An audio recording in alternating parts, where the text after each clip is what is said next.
Hello, Beacon here, and today I'll talk about the rising problem with event towers. I expect some disagreement, but with that out of the way, let's start the video. If you're like me who's played TDS for a while, you can see some inconsistency with the event towers, with some being absolute garbage, and some being so overpowered that can easily solo hardcore. I own the meta towers, so I'm not really affected that much. The problem is though, the meta towers cost actual money. I don't really own much of the event towers, but high five. Buying every event tower will cost around 10,000 Robux or $100, but there's a very easy solution I have to this problem. You see this tower? Yeah, it's called the Fireworks Edition, the only tower accessible via a mission quest. So why not do this with every other tower? But make it so that the mission quest is only available when the event tower is on sale. Currently Archer is on sale, so why not make it accessible via mission quest? This makes sure it still keeps some of its exclusivity, but isn't locked behind the paywall. It's like doing the event again, but you have another chance to obtain the tower. The quest can range from easy to difficult depending on the tower. Snowballer can be easy while Swimmer is extremely difficult. And once the sale ends, the tower quest also disappears, just like Fireworks Edition. And while I don't see people complaining about how Fireworks Edition was obtained, so there shouldn't really be a problem. But this could be a problem for the devs, as this is a really big income carrier, I think. But if you're lazy to do the quest, or the quest is too hard, it can be accessible through 700 to 900 Robux. As since there's a free version, if you really want to pay it, it should be a high amount.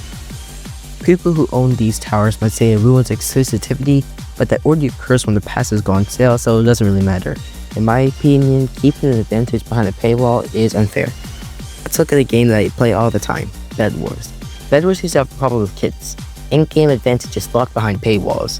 Battle Pass tiers having free kits, the kits were usually trash, but they fixed this sometime during Season 7. They made kits accessible via bed coins. Bed coins were currencies you would get by playing matches, and once you had enough bed coins, you could purchase the kit for free. But if you didn't want to grind bed coins, you could still pay for the kit via Robux. This will be a lot more fair to new players to buy event towers. TDS can have their own currency, and if the tower goes off sale, they lose the ability to buy that tower. Bed Wars though, you keep the bed coins, so I don't know how TDS would deal with that. Or you can just use the mission quest example I gave. If a tower does come on sale, the mission quest should cost 5,000 to 10,000 coins, and then give them a ridiculously difficult quest to obtain the tower. Currently, there's a lot of towers behind paywalls like Hack and Engineer, but they're accessible via gems. Putting cosmetics like emotes or custom DJ music behind paywalls are fine, but putting towers used to play the game behind paywalls are bad in my opinion. But TDS isn't the only game like this, as I previously mentioned Bed Wars. In my opinion though, TDS isn't the worst at this, maybe even one of the best. Some towers are very overpowered and are free.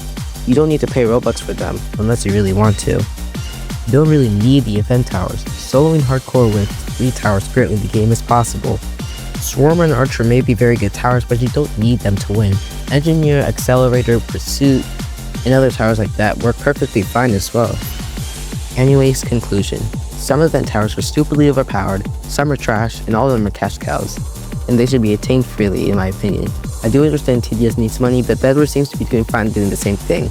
But I do understand they're 2 different games with 2 different playstyles with 2 different development sizes and teams. It feels weird how people were complaining about these skins being behind the paywall, but not the actual towers. Event towers should be accessible one way or another freely. Anyways, I hope you enjoyed today's video. I'm glad with how decently fast I've been growing, gaining over 100 views in the last 3 videos, with my recent one having over 450 views, and I'm happy for the support. We're closing down on 50 subscribers, and I appreciate it if you like and subscribe. If you disagree with this video, let me know in the comments. My name is Bacon, and I hope to see you next video. Goodbye!